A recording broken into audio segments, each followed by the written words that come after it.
Hello everyone, नमस्कार। Welcome to maths guidance. So आज मैंने ये क्वेश्चन लिया है। पहले इसे पढ़ते हैं, फिर इसे समझेंगे। क्वेश्चन है the median of a set of 11 distinct observations is 73.2.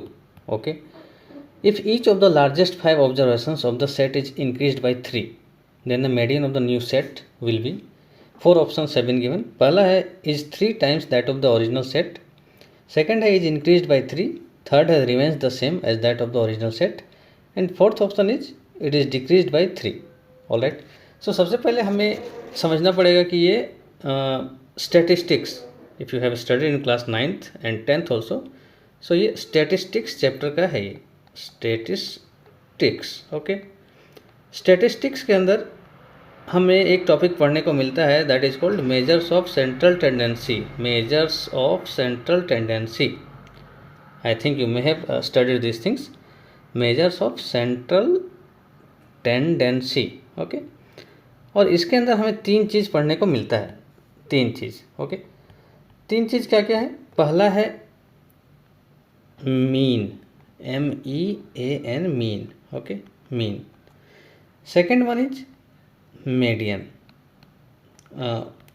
जो कि इस क्वेश्चन में पूछा गया है about median, okay, median. Third one is mode, MODE, mode, okay. So इस क्वेश्चन में हमें ओनली मीडियन के बारे में पूछा गया है, मीडियन। तो हमें पहले मीडियन समझना पड़ेगा, फिर हम इस क्वेश्चन पे आएंगे, okay. So let's understand median. तो मीडियन में हमारा ऐसा है, median, let's understand it, okay. Question हम नेक्स्ट पेज में कर सकते हैं, कोई दिक्कत नहीं है। मीडियन को पहले समझते हैं। Median is that value of the given number of observations which divides it into exactly 2 parts. मतलब क्या है? पहले मीन तो हमारा एवरेज होता है, एवरेज आप सब जानते हैं, मीन हमारा एवरेज होता है, ठीक है, एवरेज वैल्यू, ओके। मीडियन क्या होता है कि जो कि हमें हमारे ऑब्जर्वेशंस को 2 इक्वल पार्ट में डिवाइड करता है। तो इसे लिखते हैं, it is that value of the given number of observations, of the given number of observations which divides it into exactly two parts, which divides it into exactly two parts, okay. अभी इसमें हम इसको ascending order में भी group कर सकते हैं, सजा सकते हैं, असेंडिंग ऑर्डर में भी और डिसेंडिंग ऑर्डर में भी। Ascending order and descending order किसी में सजा सकते हैं, फिर हम डिटरमिन कर सकते हैं डिसेंडिंग ऑर्डर, ओके। अब इसमें 2 केस है, मीडियन में भी 2 केस है। पहला केस क्या है? पहला केस है कि जब हमारा ऑब्जर्वेशन जो है, नंबर ऑफ ऑब्जर्वेशंस, ये हमारा आई मीन ऑड हो। Observations, number of observations is odd, number of observations is odd, okay. ये पहला केस आता है। तो ऐसे केस में हम क्या करेंगे? जैसे अगर हमारे पास 6 ऑब्जर्वेशंस हैं, 1 2 3 4 5 6, तो ऐसे केस में जो हमारा मीडियन होता है, median that will be equal to, median is equal to 6 + 1/2, okay. So n + 1/2th observation, अगर ये ऑड होता है तो मतलब ये 7 रहेगा, सॉरी ये 7 रहेगा, तो इसमें हम 7 + 1 कर देंगे। Just a second,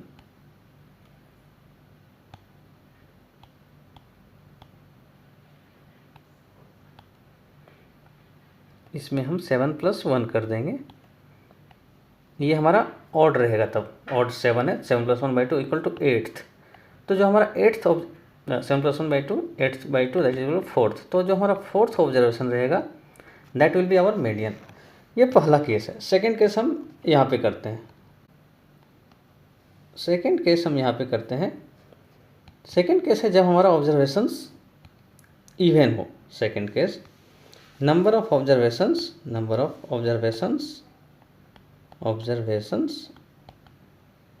is even.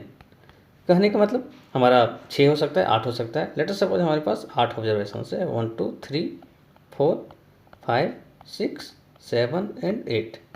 Let us suppose 8 observation है हमारे पास। इस केस में जो हमारा मीडियन होगा वो क्या होगा, 8/2, 8/2 term and 8/2 plus 1th term. कहने का मतलब है 4th term and 5th term का, 4th एंड 5th टर्म का मीन होगा। जो हमारा 4th टर्म रहेगा और जो 5th टर्म रहेगा उसका मीन निकालेंगे, that will be our median. Okay, तो ऐसे ही केस है इस क्वेश्चन में। हम इसको पढ़ते हैं और इसके बाद इस क्वेश्चन को करते हैं। तो ये हमारा थ्योरी था, theory of this question. Okay, you can keep it like this, theory of this question. आगे बढ़ते हैं, इस क्वेश्चन को करते हैं। अब हमारे लिए इजी रहेगा ये क्वेश्चन करना। ऑलराइट, क्वेश्चन है the median of a set of 11 distinct observation is 73.2। करने के बाद हमारे पास ऑड नंबर ऑफ ऑब्जर्वेशन है 11। इस केस में हमारा जो मीडियन हो जाएगा वो हो जाएगा 11 + 1/2 that is 12/2, that is 6th term. Okay, so 11 distinct observation is 73.2। If each of the largest 5 observation of the set is increased by 3 then median of the new set will be what it. इसको हम next page में करते हैं। ठीक है, question हमारा क्या था, 11 डिस्टिंक्ट ऑब्जर्वेशंस का मीडियन है 73.2। Okay, 11 distinct observations, 11 just a second,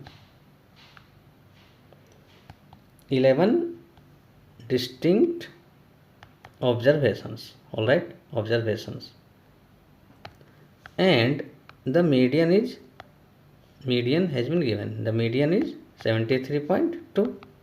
okay, 73.2 median has been given.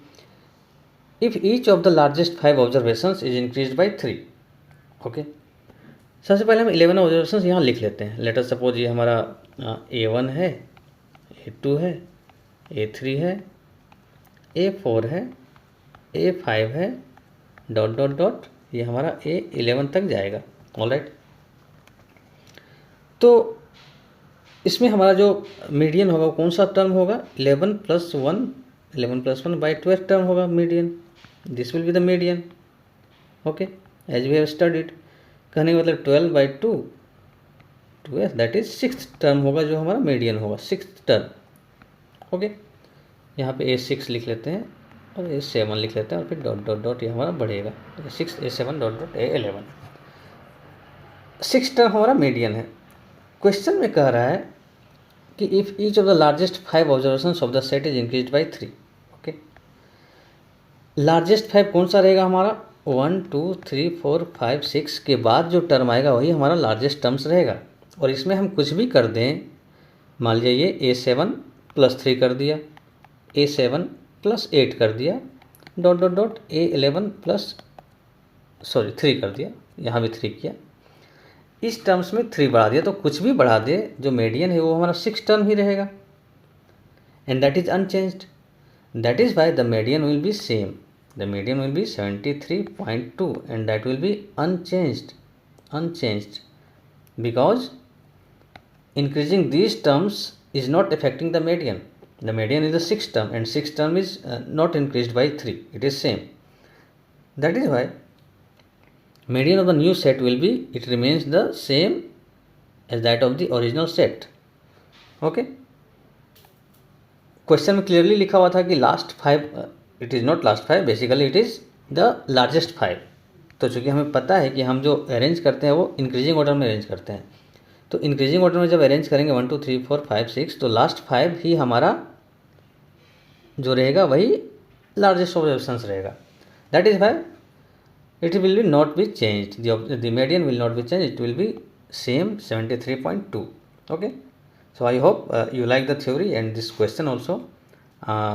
If you like my channel, if you like my videos, please follow it, and thank you very much for giving the time. Thank you.